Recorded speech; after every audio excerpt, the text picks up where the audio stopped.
ver, la inteligencia artificial generativa ya está aquí. Ya llegó a las universidades y con ella, pues, un desafío gigantesco. ¿Cómo nos aseguramos de que el aprendizaje sea real? Hoy vamos a clavarnos en las estrategias que buscan que la IA sea una herramienta para pensar mejor, no un atajo para no pensar.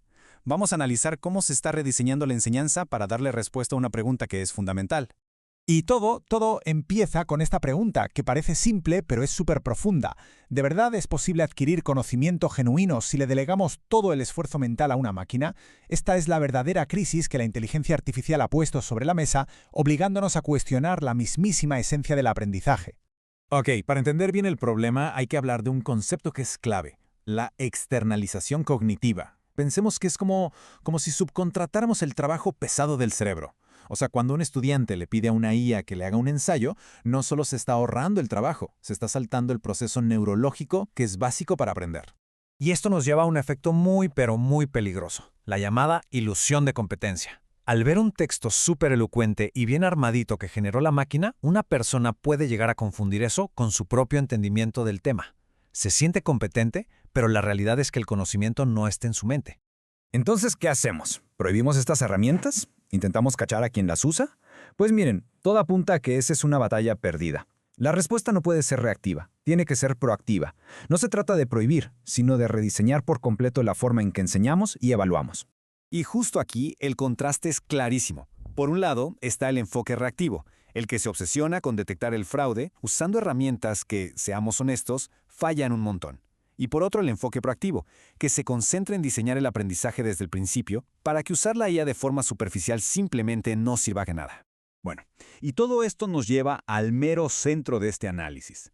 3 estrategias pedagógicas muy concretas diseñadas específicamente para esta nueva era. No son solo ideas en el aire, son tácticas que ya se están probando para darle la vuelta al aprendizaje. Ok, la primera estrategia, y esta, de entrada, implica un cambio de chip, pero radical. Casi siempre se evalúa el producto final, el ensayo, el proyecto, el código. Esta nueva propuesta, en cambio, se enfoca en calificar el proceso, el cómo se construyó ese producto. ¿Y esto cómo se ve en la práctica? Bueno, por un lado están las bitácoras de prompting, donde el estudiante tiene que entregar su historial de chat con la IA y justificar por qué pidió lo que pidió. Por otro lado, el análisis de diferencias, que es comparar un borrador propio con uno mejorado por la IA. Y aquí está lo importante, reflexionar críticamente sobre esos cambios. Y es que esta frase lo resume perfecto. El foco ya no está en el producto final, sino en el proceso de cómo se construyó el conocimiento. Así la pregunta ya no es qué tan bueno quedó el ensayo, sino cómo se llegó a estas ideas.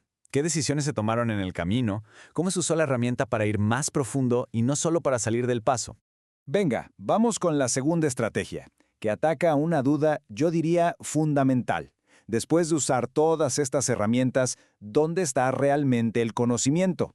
Y para saberlo, pues no hay de otra. Hay que desconectar a la persona de la máquina. Y para esto hay 2 tácticas que son súper poderosas. Una es la defensa socrática. Después de entregar un trabajo, el estudiante tiene que defenderlo oralmente, en vivo, demostrando que de verdad domina el tema.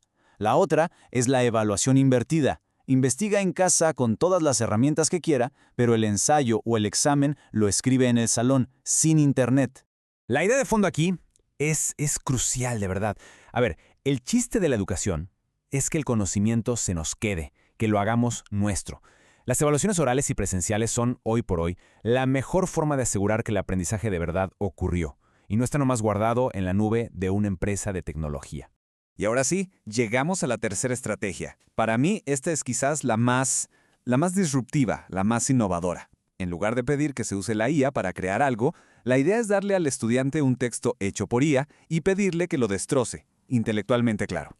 Ojo, porque la dinámica aquí es fascinante. El profesor genera un texto con una IA sabiendo de antemano que va a tener errores, sesgos o las famosas alucinaciones. La tarea del estudiante es encontrar todas esas fallas. Se vuelve una especie de detective que tiene que verificar cada dato, contrastar fuentes y exponer las debilidades del sistema. Y esto, la verdad, redefine el rol de una forma brillante. El estudiante se convierte en un auditor. Ya no es un simple creador de contenido, sino un auditor crítico de sistemas sintéticos. Se enseña a desconfiar, a verificar, a tener un escepticismo digital que es sin duda fundamental en el mundo en el que vivimos. Pero a ver, seamos realistas. Implementar todo esto no es nada fácil, ¿eh? Exige un cambio profundísimo, no solo de los profesores, sino de las universidades mismas. Y es que existen barreras muy reales que tenemos que reconocer. Aquí están los 3 grandes retos para las instituciones. El primero, la carga de trabajo para los profes. Se dispara. Evaluar un proceso es mucho más tardado que calificar un producto final. Segundo, los propios docentes necesitan capacitación constante para entender estas herramientas y saber guiar a los alumnos. Y tercero, las reglas de integridad académica se tienen que actualizar, pero ya, para definir bien clarito qué es ayuda y qué es fraude. Ok, ya con todo esto sobre la mesa, podemos hablar de la misión final, del objetivo más grande de toda esta transformación en la enseñanza. ¿Cuál es el fin último que une a todas estas estrategias? Es que el punto clave es este, ¿no? Se trata de dar un giro de 180 grados. La educación superior tiene que dejar de obsesionarse con el producto final, con el qué, y empezar a enfocarse de lleno en el proceso mental, en el cómo se razona. Al final del día, todo se reduce a una idea central, a un principio básico. El propósito de estas estrategias es asegurar que la tecnología se use como un amplificador del intelecto humano, no como un reemplazo.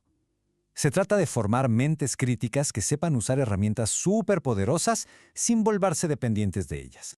Y bueno, cerramos con esta pregunta, que se queda en el aire y que ya no es solo para los educadores, sino para todo el mundo. En un planeta donde las respuestas están a un clic, la habilidad más valiosa no va a ser tener la respuesta, sino saber cómo construirla. La pregunta que queda es, ¿cómo se razona en la era de la inteligencia artificial?